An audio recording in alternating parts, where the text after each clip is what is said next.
Welcome to SVG-TV News for Wednesday, March 29th, 2017. I am Rochelle Batiste with the details. Described as an unfortunate, mysterious occurrence, a fire that broke out sometime around 8:30 p.m. last evening in the Bronx Grand Stable, Georgetown area has left 3 families homeless. In an interview with SVG-TV News earlier today, the victims described the experience and expressed their joy to be alive amidst having to build back their homes from the ground up. We hear more in this report from Nikita Tony. It's a scene where a fire engulfed 3 houses in the Bronx Georgetown area last evening, leaving some 11 persons homeless, with the cause of the fire still unknown. The 3 of 4 houses in the family yard were engulfed by fire sometime after 8:30 p.m. on Tuesday evening, March 28, 2017. And up to news time, it is still unclear as to what exactly could have triggered the fire. Finding it hard to put in words what she witnessed last evening, one of the homeowners, Bernadette Sutherland, explained that she was still in shock about what transpired, noting that the fire started in her home and then began to spread to the other 2 houses. She further expressed her confusion, especially in regards to her children who are in school and the way forward. He told me, look fire inside of my house, which I was so frightened because the fire was so big. 2 children going to school. One is my stepchild, which is a 5-year-old, and my daughter, 16-year-old, everything gone. Fire truck can come. Is the Georgetown police and people around the neighborhood who out the fire. Whatever they can help me with, I will greatly appreciate it, because I don't have nowhere right now and nothing at all. But thank God I still have life. Trying to hold back her tears, Sutherland's mother, Theolinda Adams, recalled her cries for help as the fire grew out of control, noting that she too has lost all of her belongings. As I started to the water, the whole place end up blaze and catch my place, and the whole blaze of fire came down. I had to turn the main switch off and run. While running going down the road, I jumped on the ground. Me have to start all over again. Because I lose my fridge, my stove, everybody was cooking for themselves, all my waste and all my equipment, them gone. I don't know what will become of me. Appealing to the people them for help. Adam's granddaughter, Shakila Sutherland, gave God thanks for sparing the life of her children and other relatives, as she was not at home when the fire began, but was still able to retrieve a few pieces of clothing before the fire engulfed her home. Just as me come, if I was so thing that it don't blaze in front of my house, so me couldn't get for going. Me end up and been phone, take me hand and break my glass window, and then one of my cousins go in and end up and throw out a jar of clothes. You had 2 kids, you said? Yeah. They went to school? Yeah, one just CPA class, and my son just 2, by 3 next month. One of the persons who assisted in taming the blaze, Ord Pompey, explained that the fire spread very quickly, although persons came on hand to assist the authorities in putting it out. He also commented on the availability of a fire truck in the area. We still give the police them a help, and they get the fire out anyhow. They do a good work still. Some people say Argyle get, and then I look out that Argyle fire truck will come, but nothing will come. But we get the water and try with the sand we could do. But even if fire truck there, and then I've been coming time, he kind of fire with the day. Then I just come, we just out it down the same as how them police come with us, you know. The other homeowner, Gaffer Adams, pointed out damages to her home windows and exterior due to the fire. She too is grateful that no major damages were caused by the unfortunate event. Also on site were officials from the Ministry of National Mobilization who spoke to the homeowners to gain information as to what was lost and what is needed this time. The information collected would now be taken back to the ministry to assess ways in which they can assist the affected families. Nikita Tony reporting for SVG-TV News. With less than 3 days to go before the due date for the 2017 income tax returns, Comptroller Kelvin Pompey is urging persons to file on time. In an interview with SVG-TV News today, Pompey said his department has had a very successful outreach program in which persons have been gaining information on matters pertaining to their taxes. He, however, noted that of the 800 self-employed and other professionals, some seem to be negligent on their payments, and this has been a concern for the Income Tax Department. Engineers who are doing private work, the doctors, lawyers, architects, surveyors, plumbers, electricians, hairdressers, barbers, the list of persons who operate basically as a sole trader or offer professional services.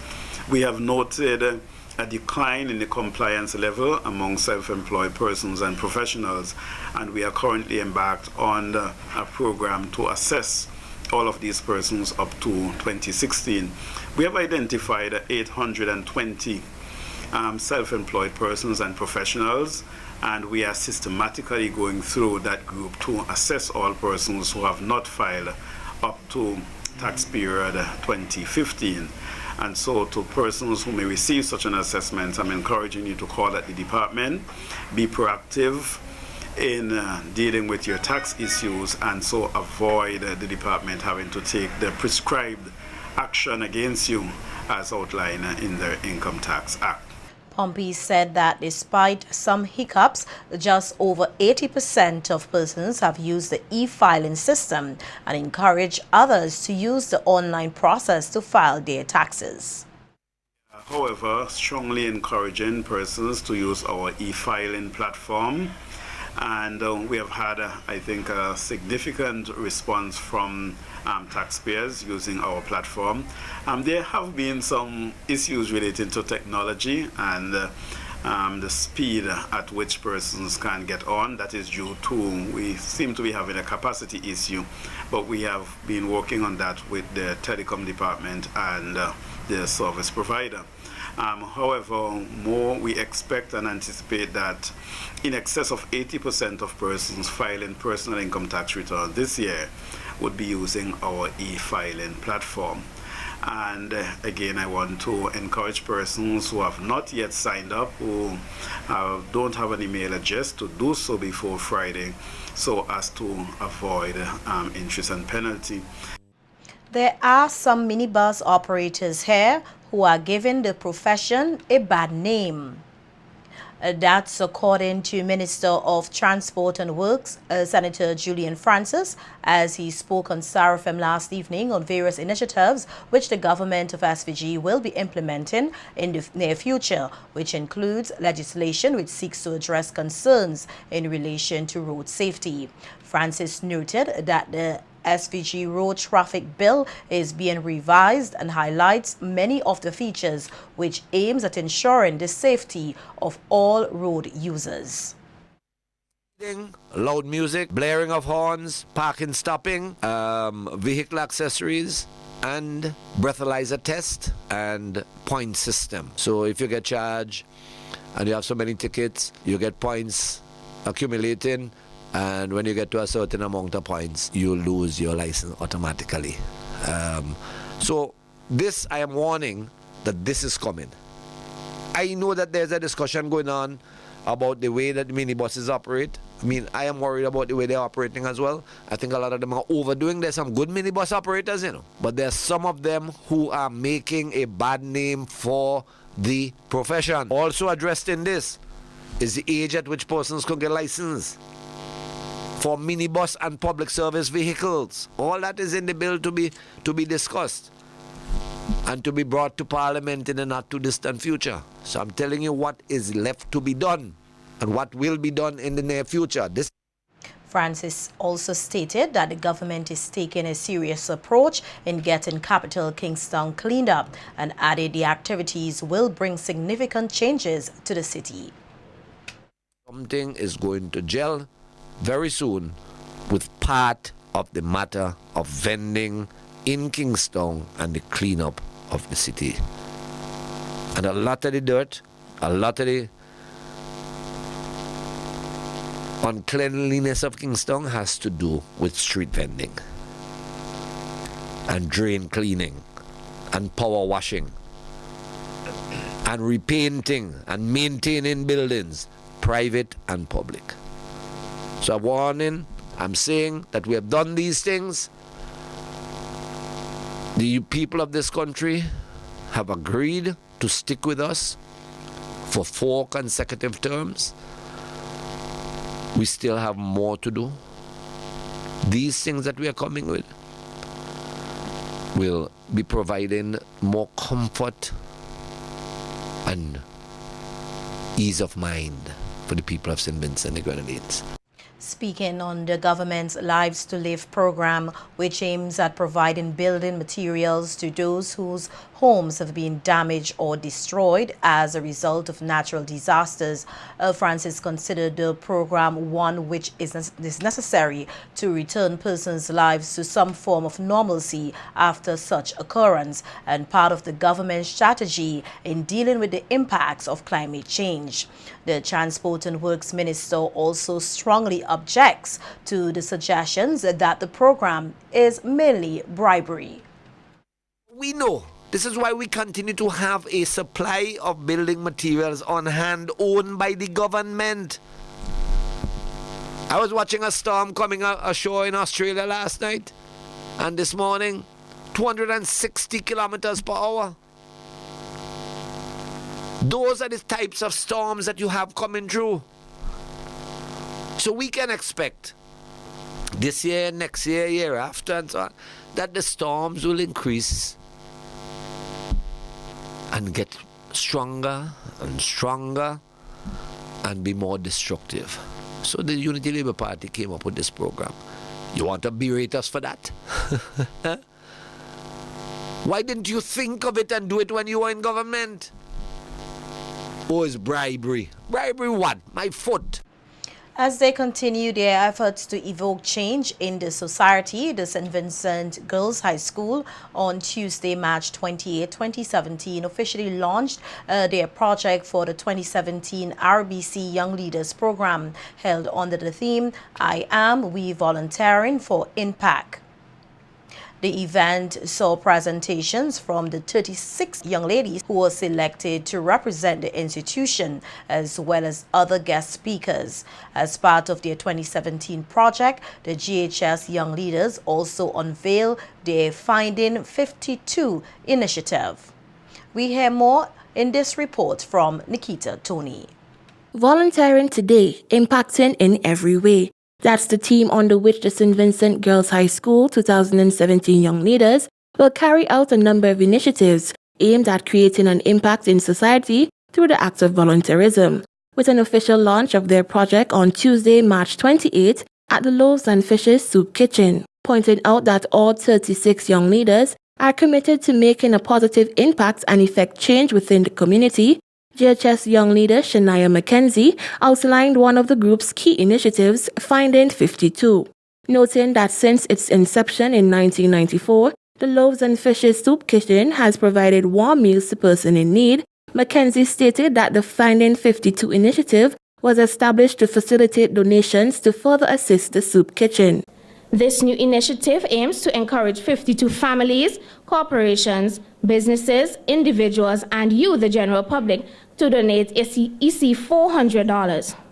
This contribution will be used to adequately supply the soup kitchen with resources to feed 180 persons each Sunday for the 52 weeks in an entire year.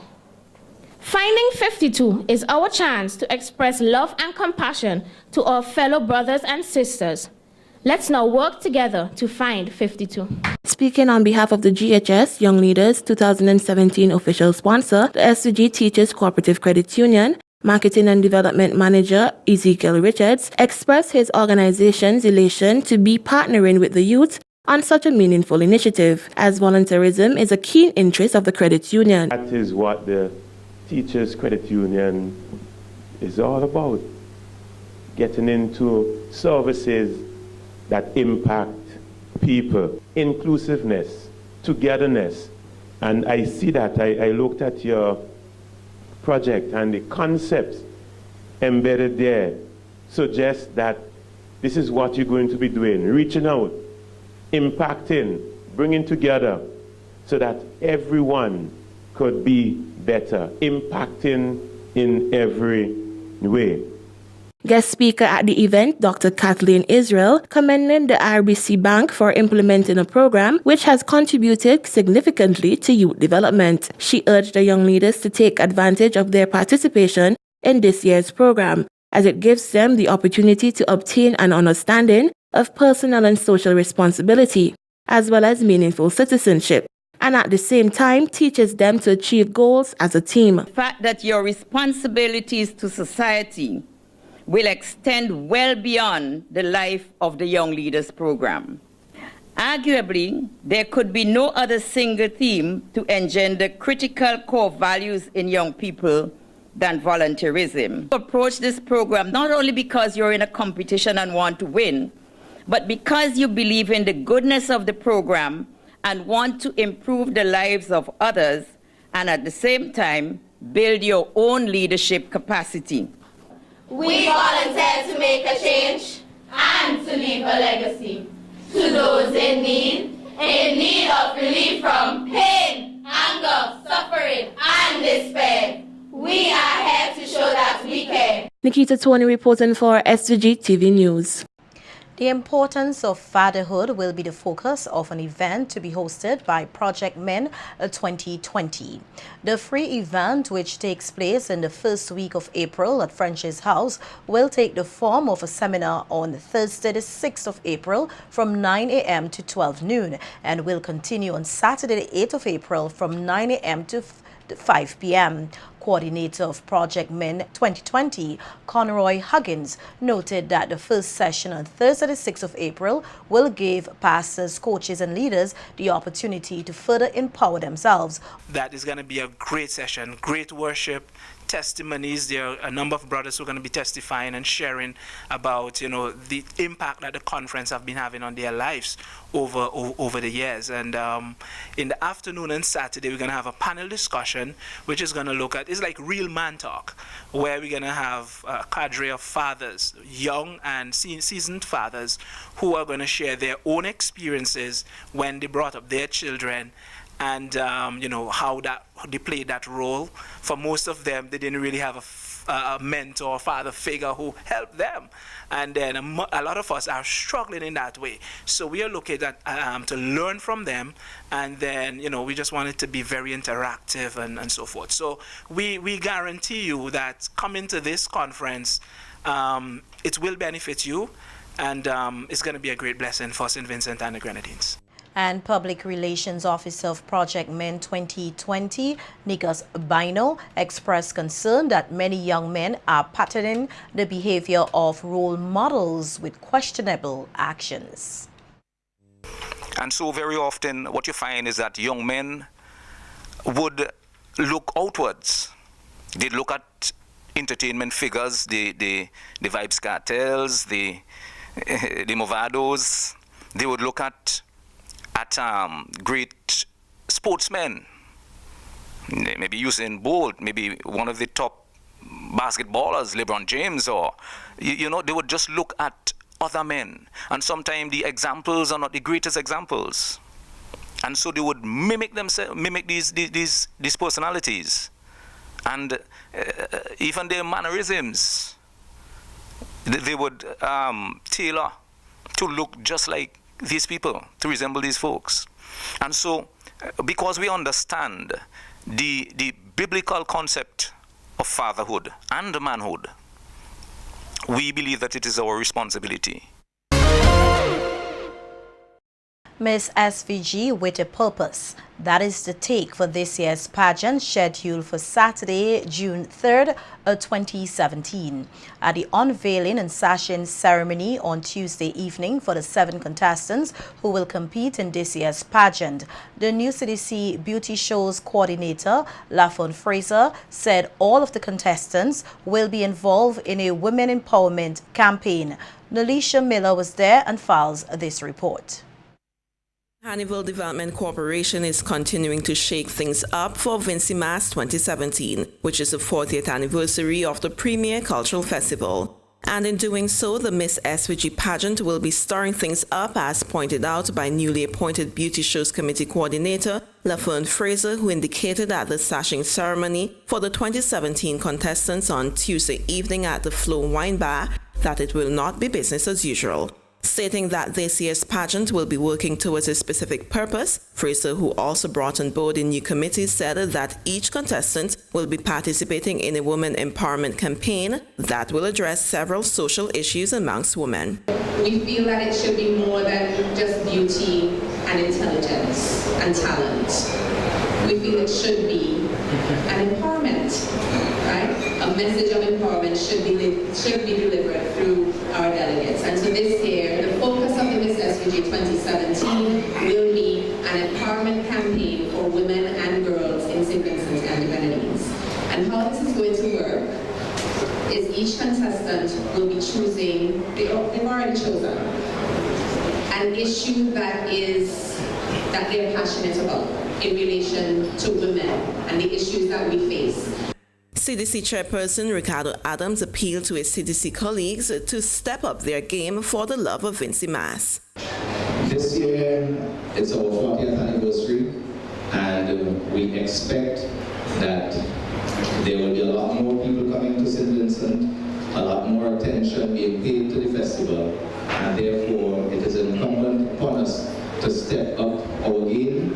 We've had a CDC that has brought us this far. They've built the foundation over 40 years, and it's now for us to take the foundation that has been built and to grow upon it and take us forward for the next 40 years so that St. Vincent and the Grenadines, Vincy Mas, can continue to grow from strength to strength and remain the hottest carnival in the Caribbean. Competing for this year's title are aspiring model and amateur photographer Brian Hadaway, Miss Quick Cash, self-professed tomboy and aspiring architect Darissa Laborde, Miss Kendra's Aluminum Products Limited, Nicolene Lewis, Miss Musty Company Limited. No stranger to pageantry and reigning Miss St. George, Brittany Oliver, Miss Agricultural Input Warehouse. The mastermind behind Olive Arts Design, Crystal Oliver, Miss Jurgens. Aspiring speech and language therapist is Jamel Roberts, Miss Flo. And contestant number 7 is LaDonna York, Miss Metrocent Insurance Limited. Minister of Tourism, Culture and Sports, Cecile McKee, urged the 2017 contestants to cherish the opportunity granted to them, as the coming weeks will be life-changing. I want you to grasp this opportunity with both hands and also with your heart, because this may very well be a new page, a new opportunity that will be created for you this evening. You will be representing yourselves, your families, and later on St. Vincent and the Grenadines as you move forward with your representation in this beauty pageant. And I want you to understand the windows and the doors that this opportunity will provide for you. I want you to understand what is being made available by the CDC and by the government, because we all know that a scholarship is at stake.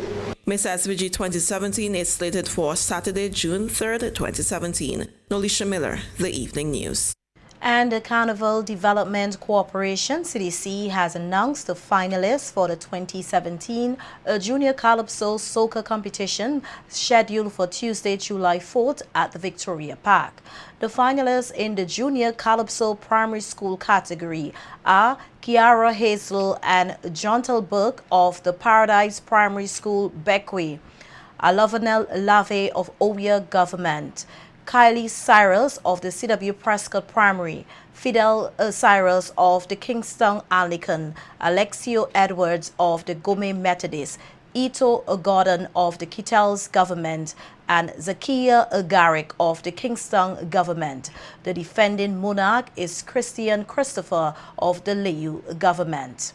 In the secondary schools category, the finalists are Damanian Noel of the St. Martin's Secondary, Kristen Christopher of the Thomas Saunders Secondary, Abigail Alexander of the Bishop's College Kingston, Chachani Morgan of the St. Vincent's Girls High School, LaDonna Free of the West St. George Secondary, Javid Batiste, Keston Richardson, and Delaney Nero, all from the Sandy Bay Secondary School. The defending monarch is Tia Wiley of the Thomas Saunders Secondary.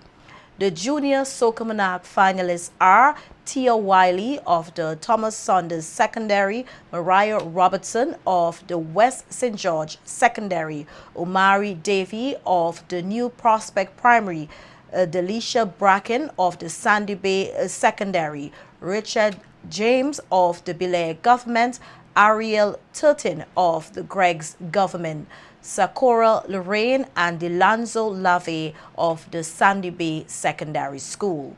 The defending monarch is Christiana Christopher of the Thomas Saunders Secondary School.